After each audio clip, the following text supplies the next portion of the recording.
At the turn of the 20th century, America was a land of limitless possibility. The skyline rose with steel and ambition, bold, daring, and unstoppable. Fueled by the American dream, small-town entrepreneurs built companies that reshaped industries and uplifted their communities. Innovation became the heartbeat of our nation. In 1912, local business leaders united with a shared purpose: to create a single voice dedicated to defending free enterprise, empowering businesses to serve people, provide solutions, and strengthen society. That voice became the U.S. Chamber of Commerce, committed to advancing economic freedom and opportunity for every American. For over a century, we've been a driving force at the crossroads of progress, shattering barriers, fueling growth, and creating opportunities for people building better lives. We don't just support business, we ignite it. From local startups to global enterprises, we create an environment where potential thrives, empowering communities, leaders, and creators to transform bold ideas into lasting impact. Working with and for a local, national, and global federation of partners, we fight for American businesses in the courts, in state capitals, in Washington, and on the world stage. Steadfast in our principles, unwavering in our resolve, uncompromising in doing what's right. This is America's story, written with vision, bound by conviction, illustrated through courage, and enriched by the hard work of everyday people, local business owners, and global visionaries who continue to define us.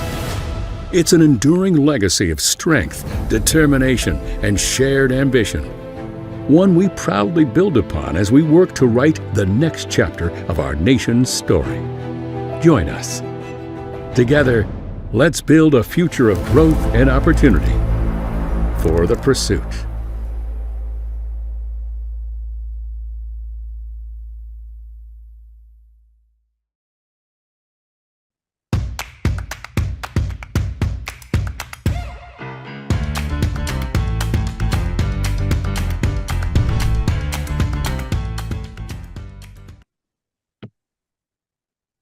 Hi, everyone. I'm Jeanette Mulvey, the Vice President and Editor-in-Chief of Co. by U.S. Chamber of Commerce.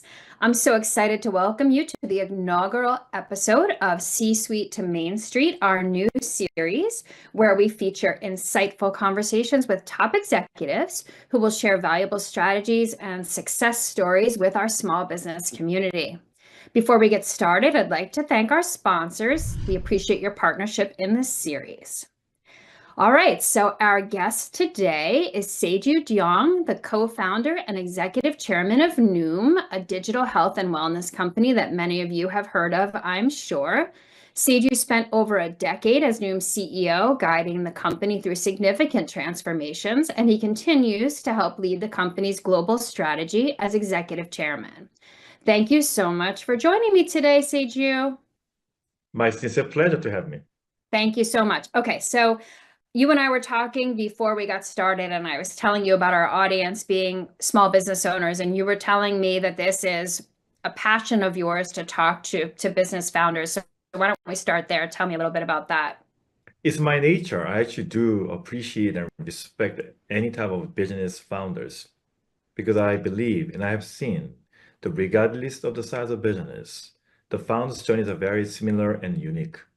So I get a lot of inspiration by speaking to other founders, including retail business owners, small businesses, early stage startups, and I learned so much. So matter of fact, I actively spend my time to learn by meeting other founders. And I hope this is also an opportunity I can share the lesson that I have learned in my last decade. Yeah, well, that's why you're here. So we're going to learn from you today. So Noom, a lot of people know Noom as an app that they put on their phone when they're trying to lose weight. I've used it. It's very effective. And it's different than other ways of losing weight, but it's more than just weight loss. It's really a wellness company at this point. So let's just start there. You started Noom to really solve a problem, which is helping people be healthier. And that's a very big goal. So how did you narrow that down to a specific business model that was achievable? So the Noom journey is actually relatively longer than what people may think. People think we are like 6 years old company because that's the year that we start to do the marketing over TV. So people recognize our brand. But matter of fact, we found the company in 2008.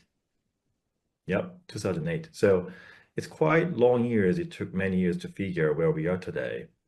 So the reason why people recognize Noom as weight loss, because that's the way we're marketing our service. Then you may ask, why weight loss? Because our company mission is we use science and technology to deliver healthy outcome. And we learned weight management is one of the most effective way to deliver healthy outcome. And the weight is a healthy weight is a good outcome of one of many good outcomes of building healthy habits. If we guide our users to build a healthy habit, there are a lot of good benefits. And one of the major benefits is people lose weight and they manage the healthy weight. So you were able to narrow down this idea that we want to make people healthier, but we have to create a business that is like very focused on a specific way of doing that. So how did you get from the idea to the product launch, and how did you have to adapt? It was 8 years. I read that you said it was an overnight success that took 8 years or something like True. that. Very So true. how did you adapt from idea to launch? Thank you, Gina, for that. That's a good question. I'd like to share my lessons too. The reason why it took 8 years is because we had a lot of product lines before we launched current version of Noom, which is a holistic version to our end user to build healthy habits.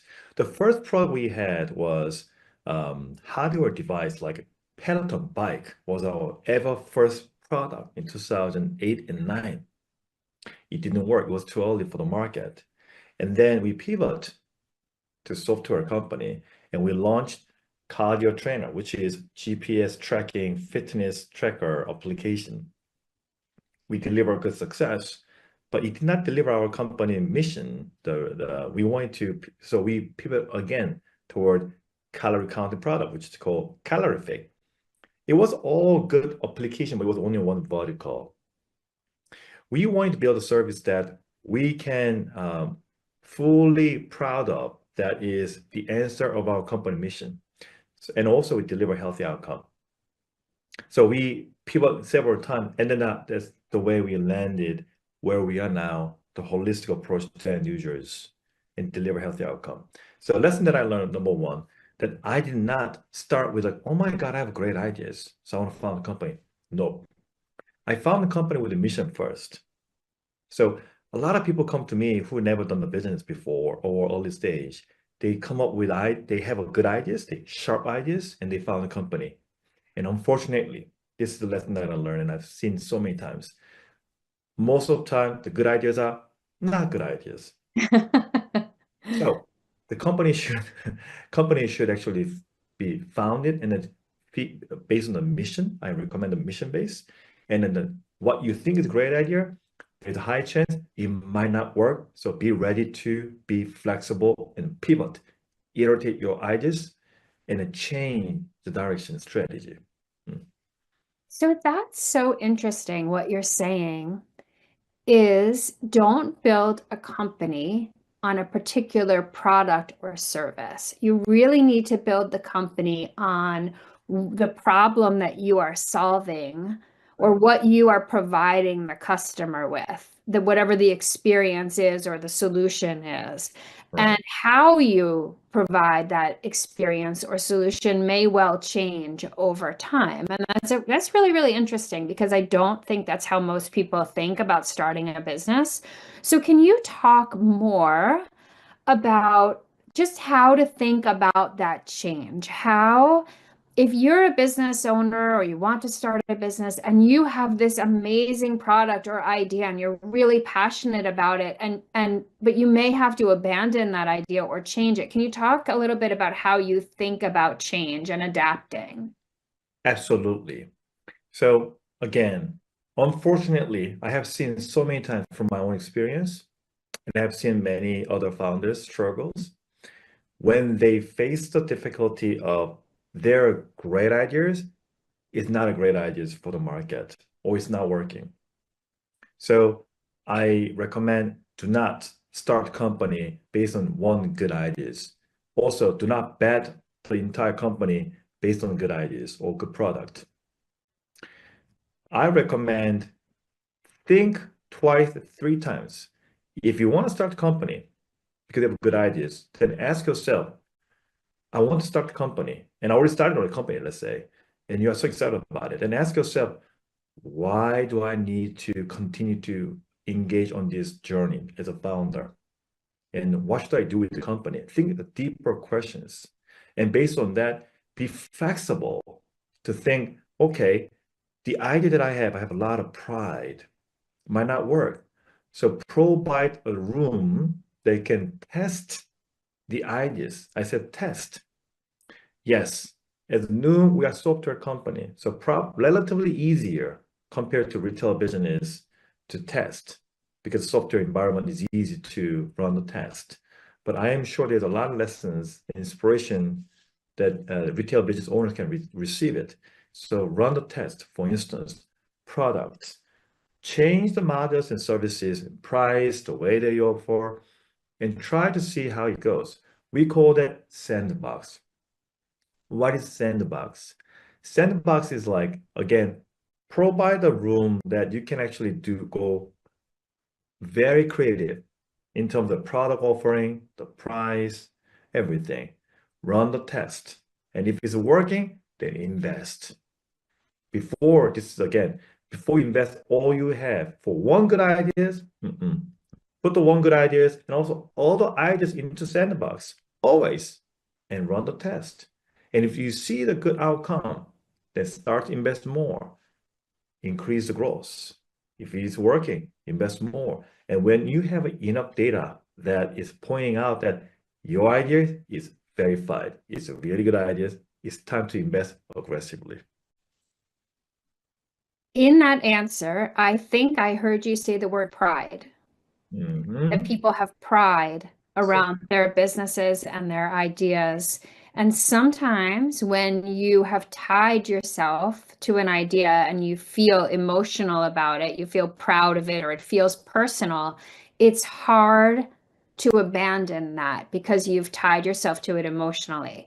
How do you, as a business or as an entrepreneur, how do you stay true to yourself and the brand that you're building, but be able to admit when you need to change and evolve? Well, I think it starts with like the practice of my ideas could be wrong. Start with that. Always try to keep your ears are open to take other opinions. And again, invite peer partners, their opinion into what you are building now. And also pay attention what your customers are saying about your service and product. Review very carefully. Often there is some hint, clue that what you probably are missing. Even if your business is growing well, there might be some sign of your business is doing well today, but there's a lot of sign your business is declining in the near future. Often the feedback from the customers gives some clue. Now, even if a business owner does all of those things, the market can change. Like in the case of Noom, people were not even thinking about weight loss drugs. It was all about diet and exercise. And then the entire world of weight loss changed very quickly. And Very quickly. Noom had to adapt, which it has. So can you just talk a little bit about that? Like, even if you are listening to your customers and being open to being wrong and testing and playing in the sandbox, overnight, the world in which your business operates can change and you have to adapt. So can you talk a little bit about that? Thank you. We always try to monitor how our users are using our service. in order to provide a better service experience and a good result. And based on our user base, we can also predict what we need to do for prospecting new users. Your question is so sharp for prospecting new users. Your question is so sharp. GLP-1, the medically assisted weight loss drug, is very effective and powerful. Do you know the semaglutide product, the weight loss product, was out there in 2019, 18? There was already, it's called Saxenda, the first generation. We were working with Novo Nordisk, which is inventor of the GLP-1. By the time the market was not responding that quickly as much as lately the Wegovy and Ozempic of the world. So we had to monitor and see, but when the Wegovy came, the adoption was much faster than we thought. We monitored and we learned how users are expecting and how they wanted to manage their weight. We adopted a telehealth technology platform and we launched a service that how Noom can guide our users using this powerful tool while they need to build a companion service that build a healthy habit. That way they can taper off the GLP-1. So that's how we adjusted. We quickly moved. We launched our new product and we update our narrative and message to the world. Again, the lesson is we always constantly monitor our user base in the market. Second, we move fast. We try to move very fast. Speed matters because speed is necessary for company continue to grow. And that's the way we can embrace innovation and make an action. Speed matters. Yeah, and then it was so fast. It seemed like it happened very quickly, even if the medication was around. So you are talking about change and newness and always being looking for a new way of doing business. Earlier in your career, I read that you started the first heavy metal record label in South Korea. So I don't think that's something anyone watching right now would have thought. So tell us a little bit about what made you want to do that and do something no one had ever done before in South Korea. So it's my character. I love heavy metal music. Matter of fact, this morning, I woke up with the heavy metal music right before I entered this studio. I listen to heavy metal music like that. So it's part of my life. So since age 9, I've been listening to heavy metal music only, okay? And the reason why I found the heavy metal record label as a startup at age 19, because that was the earliest age I could start a company. I can register a company, incorporate in South Korea. So people ask, how did you do that and why? And honestly, I always wanted to be an entrepreneur. Since when I was age 8 or 9, 10, I look up to a lot of founders still today, and I became a founder. So since then, I never stopped working as a founder. So that's that. And second, why heavy metal record label? Because that's all my passion, all my teenager time that I grew up with heavy metal music. So imagine the amount of knowledge that I have and passion. That's why I found a company, e-commerce. But people also ask, why did you stop it? Very simple answer. I worked hard and it was quite successful. It was very good business, but something was missing. At night, I feel like, wow, people are telling me this is so successful. I made a pretty good money. It's good. I dominate the market. But why am I working so hard for what? And they're kind of big questions.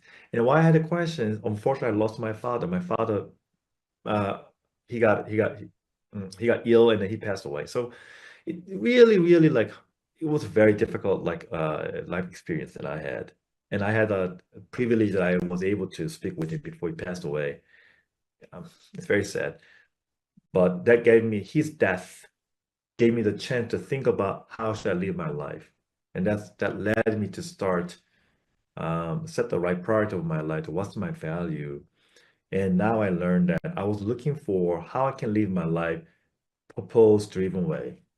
That led me to come to United States, New York. And that clearly led me to think what sector I will found the company and what I will build. And then it became healthcare, and I found the company in 2008. There are people watching right now who can relate to what you're saying. You lost your dad, and that made you really think about life, and life is short, and you want to spend your time doing what you care about and what you can be successful doing. And there are lots of people watching right now that are doing the same thing. They are trying for their own reasons to run their own business. They want to be their own boss. They want to feel valued. They want to contribute to the economy or to their communities. Can you talk, like, what is your best advice to someone who might be struggling right now and saying, I don't know if this is worth it. It's more work than I thought it would be. Maybe I'm not as successful as I thought. What is your advice to someone in that situation? Thank you, Janet. Your questions are very actually embrace a lot of like the symptom, I would say. People who struggles, meaning people start to struggle when they start to doubt about oneself. Meaning, I don't know I'm doing the right thing. Second, I don't know, people believe in me, or this, maybe people may think about this as a failure, or I'm just okay. If you start to think how the others are thinking about you, that's a recipe of like being discouraged. So I don't recommend you think how the others are thinking about you, because being a founder, business owner, often people think you are crazy or you will not make a success.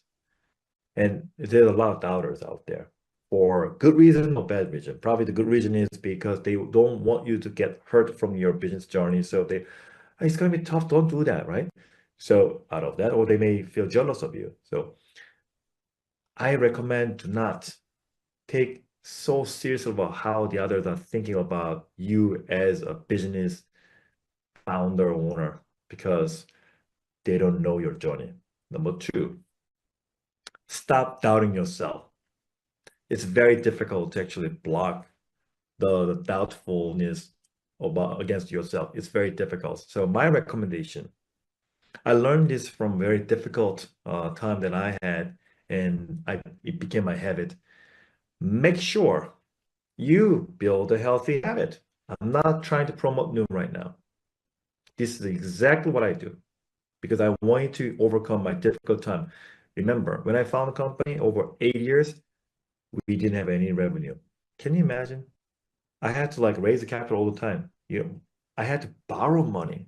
I had to beg money to reach people all the time for 8 years. Very tough. A lot of doubt to myself. And people are leaving. My employee leave because they say, I'm sorry, it's not working, man. Bye. And they're, ugh, very tough. So what I did, I went to bed early. I wake up early. I did the running every single day. If I cannot run because of my condition is not good, when it's not good, at least I go out and walk for at least 2 hours straight.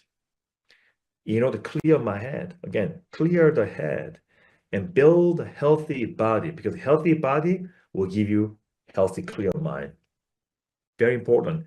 Have a very healthy routine. Extremely important as a leader. Healthy routine, healthy mind, and again, remove the doubters and deal with your demon thought. Kill that demon thought. Doesn't help you. My last question to you, though, is a harder question than that. Sometimes, and you experienced it yourself, sometimes it's really not working. You are running a business and you are not making a profit, or you don't like it, or you're working too hard and not enjoying it, and it's not bringing you the joy that you thought it would.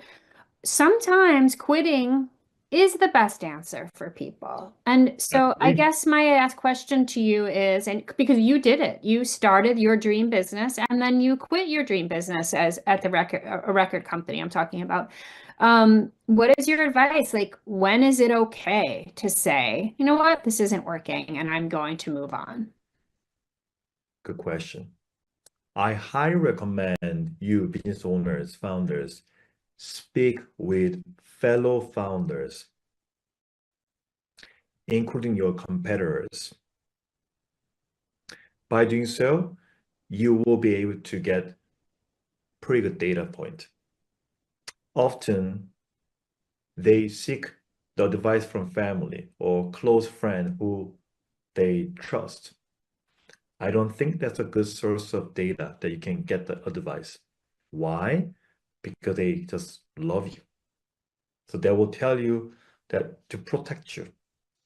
I don't think that they can be a good advisor, but seek out who can give you a professional, good business advice to get a good objective data point to make the decision, okay?